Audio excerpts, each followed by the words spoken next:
Those people that hire illegals ought to be penalized. Admit you lose all of your standing from my perspective because you hired illegals in your home and you knew about it for a year. And the idea that you stand here before us and talk about that you're strong on immigration is on its face the height of hypocrisy. Governor Romney? Rick, I don't think I've ever hired an illegal in my life.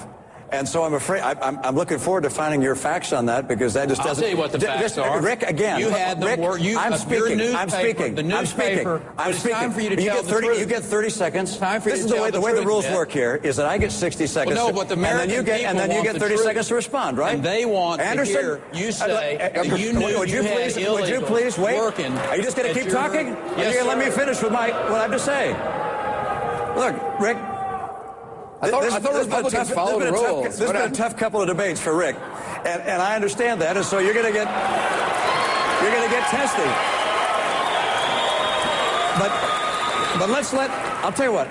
Let me take my time, and then you can take your time. Great. All right? Have at it. All right. My time is this, which is I have in my state, when I was governor, I took the action of empowering our state police to enforce immigration laws. When you were governor, you said, I don't want to build a fence. You put in place a magnet. You talk about magnets. You put in place a magnet to draw illegals into the state, which was giving $100,000 of tuition credit to illegals that come into this country. And then you have states, the big states of illegal immigrants are California and Florida. Over the last 10 years, they've had no increase in illegal immigration. Texas has had 60% increase in illegal immigrants in Texas. If there's someone who has a record as governor with regards to illegal immigration that doesn't stand up to muster, it's you, not me. Governor Perry, you have 30 seconds. You stood here in front of the American people and did not tell the truth that you had illegals working on your property, and the newspaper came to you and brought it to your attention, and you still, a year later, had those individuals working for you. The idea that you can sit here and talk about any of us having an immigration issue is beyond me. I've got a strong policy. I've always been against amnesty. You, on the other hand, were for amnesty. I got 30 seconds, then we got to move on to another immigration question. You had an op-ed in the newspaper saying you're open to amnesty. That's number one. Number two, we hired a lawn company to mow our lawn, and they had illegal immigrants that were working there.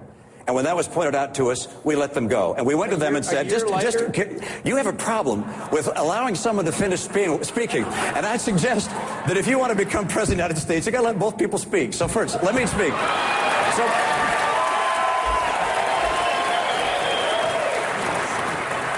So we went to the company and we said, look, you can't have any illegals working on our property. I'm running for office, for Pete's sake. I can't have illegals. It turns out that once again they hired someone who had falsified their documents, had documents, and therefore we fired them. And let me tell you, it is hard in this country as an individual homeowner to know if people who are contractors working at your home, if they've hired people that are illegal. If I'm president, we will put in place an e-verify system, which you've opposed, to make sure that we can find out who's here illegally and not, and crack down on people who...